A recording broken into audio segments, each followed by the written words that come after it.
The Justice Minister is warning motorists that they will go to prison if they do not clear outstanding traffic tickets.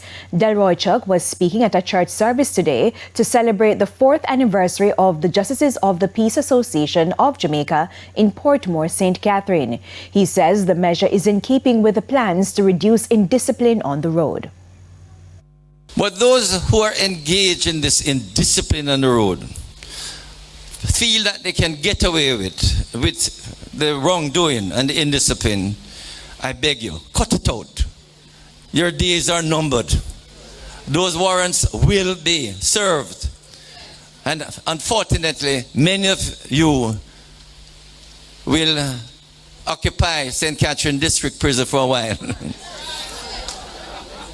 So I beg you, please, firstly, cut out the indiscipline. But after that, if you are fined, don't feel you can get away. Make sure you pay up your fine. Not that we want the fines, but we have to send a signal that when you disobey the law or disobey the road code, there is a penalty.